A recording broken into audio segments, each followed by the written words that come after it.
आप देख रहे हैं समाचार एजेंसी ऑफ इंडिया में साई न्यूज। नवरात्र के दूसरे दिन माता ब्रह्मचारिणी देवी के सुमिरन करने से मनुष्य को मिलता है। ब्रह्मचारिणी माता की कथा, पूजा विधि सब कुछ जानिए विस्तार से। आप देख, सुन और पढ़ रहे हैं समाचार एजेंसी ऑफ इंडिया की साई न्यूज के धर्म प्रभाग में विभिन्न जानकारियों के संबंध में। नवरात्र का नाम सुनते ही जगत जननी माता की मनोहारी छवि मानस पटल पर उभर जाती है और मन में भक्ति भाव हिलोरे मारने लगता है। नवरात्र के दूसरे दिन मां दुर्गा के देवी ब्रह्मचारिणी स्वरूप की पूजा करने का विधान है। माता के नाम से उनकी शक्तियों के बारे में जानकारी मिलती है। ब्रह्म का अर्थ है तपस्या और चारिणी का अर्थ है आचरण करने वाली, अर्थात तप का आचरण करने वाली ब्रह्मचारिणी को हम सभी बार बार नमन करते हैं। माता ब्रह्मचारिणी की पूजा आराधना करने से आत्मविश्वास, आयु, आरोग्य, सौभाग्य, अभय आदि की प्राप्ति होती है। माता ब्रह्मचारिणी को ब्राह्मी भी कहा जाता है। इस प्रकार ब्रह्मचारिणी का अर्थ हुआ तप का आचरण करने वाली। इनके दाहिने हाथ में जप की माला एवं बाएं हाथ में कमंडल रहता है। यह जानकारी भविष्य पुराण से ली गई है। मां भगवती की इस शक्ति की पूजा अर्चना करने से मनुष्य कभी अपने लक्ष्य से विचलित नहीं होता और सही मार्ग पर चलता है।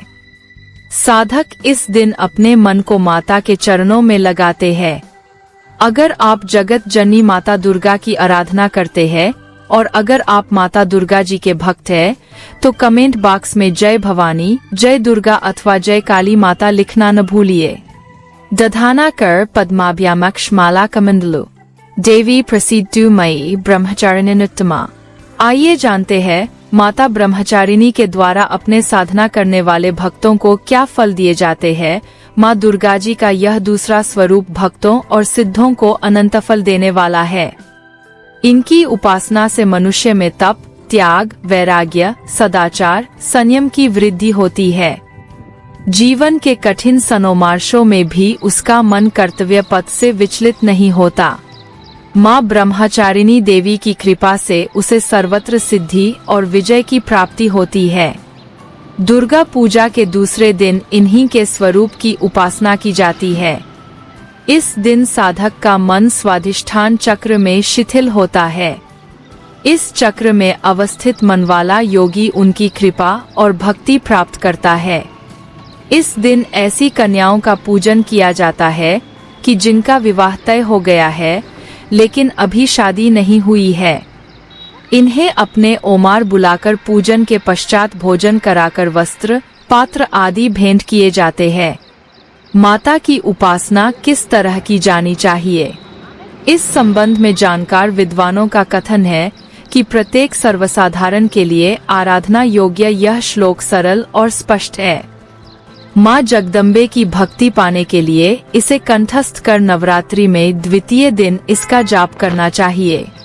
श्लोक है, या देवी सर्वभूतेषु माँ ब्रह्मचारिणी रूपेण संस्थिता, नमस्तस्य नमस्तस्य नमस्तस्य नमो नमः। इसका अर्थ होता है, हे माँ सर्वत्र विराजमान और ब्रह्मचारिणी के रूप में प्रसिद्ध अम्बे, आपको मेरा बार बार प्रणाम है, या मैं आपको बारंबार प्रणाम करता हूँ। आइए जानते हैं कि कैसे पड़ा माता का नाम ब्रह्मचारिणी। शास्त्रों में बताया गया है कि माँ दुर्गा ने पार्वती के रूप में पर्वतराज के यहाँ पुत्री बनकर जन्म लिया और महर्षि नारद के कहने पर अपने जीवन में भगवान महादेव को पति के रूप में पाने के लिए कठोर तपस्या की थी। हजारों वर्षों तक अपनी कठिन तपस्या के कारण ही इनका नाम तपश्चारिणी या ब्रह्मचारिणी पड़ा। अपनी इस तपस्या की अवधि में इन्होंने कई वर्षों तक निराहार रहकर और अत्यंत कठिन तप से महादेव को प्रसन्न कर लिया। उनके इसी तप के प्रतीक के रूप में नवरात्र के दूसरे दिन इनके इसी रूप की पूजा और स्तवन किया जाता है। कथा के अनुसार 1000 वर्ष उन्होंने केवल फल मूल खाकर व्यतीत किए और 100 वर्षों तक केवल शाक पर निर्वाह किया था। कुछ दिनों तक कठिन उपवास रखते हुए देवी ने खुले आकाश के नीचे वर्षा और धूप के भयानक कष्ट भी सहे। कई हजार वर्षों की इस कठिन तपस्या के कारण ब्रह्मचारिणी देवी का शरीर एकदम क्षीण हो उठा। उनकी यह दशा देखकर उनकी माता मैना अत्यंत दुखी हुई और उन्होंने उन्हें इस कठिन तपस्या से विरक्त करने के लिए आवाज दी उमा। तब से देवी ब्रह्मचारिणी का एक नाम उमा भी पड़ गया। उनकी इस तपस्या से तीनों लोकों में हाहाकार मच गया। देवता, ऋषि, सिद्धगण, मुनि सभी देवी ब्रह्मचारिणी की इस तपस्या को अभूतपूर्व पुण्यकृत्य बताते हुए उनकी सराहना करने लगे। अंत में पितामह ब्रह्मा जी ने आकाशवाणी के द्वारा उन्हें संबोधित करते हुए प्रसन्न स्वर में कहा, देवी, आज तक किसी ने ऐसी कठोर तपस्या नहीं की जैसी तुमने की है। तुम्हारे इस कृत्य की चारों ओर सराहना हो रही है। तुम्हारी मनोकामना सर्वतोभावेन परिपूर्ण होगी। भगवान चंद्रमौली शिवजी तुम्हें पति रूप में प्राप्त अवश्य होंगे। अब तुम तपस्या से विरत होकर ओमार लौट जाओ। शियोमार ही तुम्हारे पिता तुम्हें बुलाने आ रहे हैं। इसके बाद माता ओमार लौट आए और कुछ दिनों बाद ब्रह्मा के लेख के अनुसार उनका विवाह महादेव शिव के साथ हो गया। जानिए कैसा है माता ब्रह्मचारिणी का स्वरूप। दधाना कपाभ्यामक्षमालाकमंडलु देवी प्रसिद्धु मयि ब्रह्मचारिणीनुत्तमा। नवदुर्गाओं में दूसरी दुर्गा का नाम ब्रह्मचारिणी है। इनकी पूजा नवरात्र के दूसरे दिन की जाती है। ब्रह्मचारिणी इस लोक के समस्त चर और अचर जगत की विद्याओं की ज्ञाता है। इनका स्वरूप श्वेत वस्त्र में लिपटी हुई कन्या के रूप में है, जिनके एक हाथ में अष्टदल की माला और दूसरे हाथ में कमंडल है। यह अक्षयमाला और कमंडल धारिणी ब्रह्मचारिणी नामक दुर्गा शास्त्रों के ज्ञान और निगमागम तंत्र मंत्र आदि से संयुक्त है। अपने भक्तों को यह अपनी सर्वज्ञ संपन्न विद्या देकर विजयी बनाती है। ब्रह्मचारिणी का स्वरूप बहुत ही सादा और भव्य है।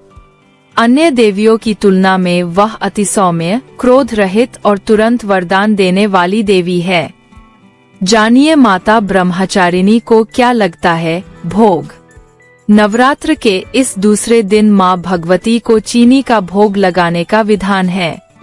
ऐसा विश्वास है कि चीनी के भोग से उपासक को लंबी आयु प्राप्त होती है और वह निरोगी रहता है तथा उसमें अच्छे विचारों का आगमन होता है।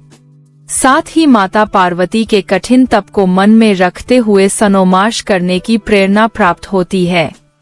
नवरात्रि के दूसरे दिन पीले रंग का महत्व।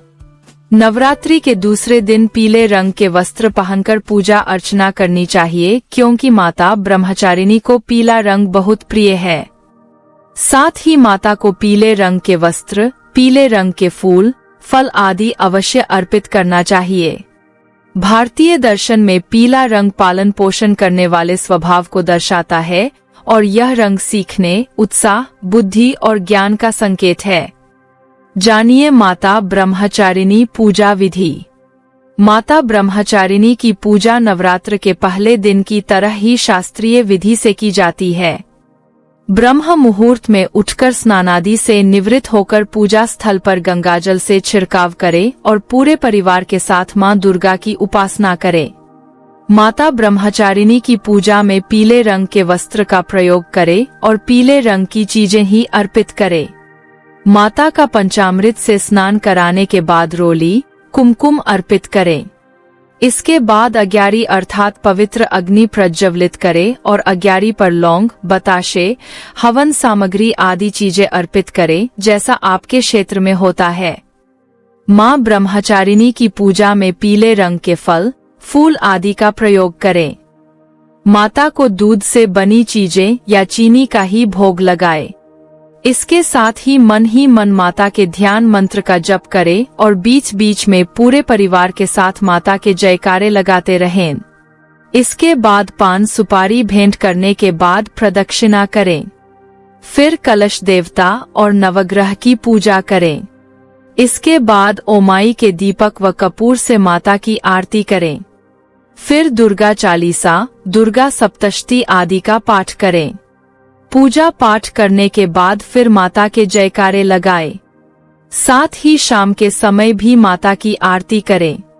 नवरात्रि में करें माँ दुर्गा के इन मंत्रों का जाप जरूर कीजिए। ये मंत्र है: ओम जयंती मंगला काली भद्रकाली कपालिनी, दुर्गा क्षमा शिवा धात्री स्वाहा स्वधा नमोस्तुते। दूसरा मंत्र है: या देवी सर्वभूतेषु शक्ति रूपेण संस्थिता, नमस्तस्य नमस्तस्य नमस्तस्य नमो नमः। इसके अलावा या देवी सर्वभूतेषु लक्ष्मी रूपेण संस्थिता, नमस्तस्य नमस्तस्य नमस्तस्य नमो नमः। या देवी सर्वभूतेषु तुष्टिरूपेण संस्थिता, नमस्तस्य नमस्तस्य नमस्तस्य नमो नमः। या देवी सर्वभूतेषु मातृरूपेण संस्थिता, नमस्तस्य नमस्तस्य नमस्तस्य नमो नमः। या देवी सर्वभूतेषु दयारूपेण संस्थिता, नमस्तस्य नमस्तस्य नमस्तस्य नमो नमः। या देवी सर्वभूतेषु बुद्धिरूपेण संस्थिता, नमस्तस्य नमस्तस्य नमस्तस्य नमो नमः। या देवी सर्वभूतेषु शांतिरूपेण संस्थिता, नमस्तस्य नमस्तस्य नमस्तस्य नमो नमः। सर्वमंगल मांगल्ये शिवे सर्वार्थ साधिके, शरण्ये त्र्यंबके गौरी नारायणी नमोस्तुते। अगर आप जगत जननी माता दुर्गा की आराधना करते हैं और अगर आप माता दुर्गा जी के भक्त हैं, तो कमेंट बॉक्स में जय भवानी, जय दुर्गा अथवा जय काली माता लिखना न भूलिए। यहाँ बताए गए उपाय, लाभ, सलाह और कथन आदि सिर्फ मान्यता और जानकारियों पर आधारित है। यहाँ यह बताना जरूरी है कि किसी भी मान्यता या जानकारी की समाचार एजेंसी ऑफ इंडिया के द्वारा पुष्टि नहीं की जाती है। यहाँ दी गई जानकारी में निहित जानकारी विभिन्न माध्यमों, ज्योतिषियों, पंचांग, प्रवचनों, मान्यताओं, धर्मग्रंथों, दंतकथाओं, किंवदंतियों आदि से संग्रहित की गई है। आपसे अनुरोध है कि इस वीडियो या आलेख को अंतिम सत्य अथवा दावा न माने एवं अपने विवेक का उपयोग करें। समाचार एजेंसी ऑफ इंडिया पूरी तरह से अंधविश्वास के खिलाफ है। किसी भी जानकारी या मान्यता को अमल में लाने से पहले संबंधित विशेषज्ञ से सलाह ले। अगर आपको समाचार एजेंसी ऑफ इंडिया में खबरें आदि पसंद आ रही हो तो आप इसे लाइक, शेयर व सब्सक्राइब अवश्य करें। हम नई जानकारी लेकर फिर हाजिर होंगे, तब तक के लिए इजाजत दीजिए। जय हिंद।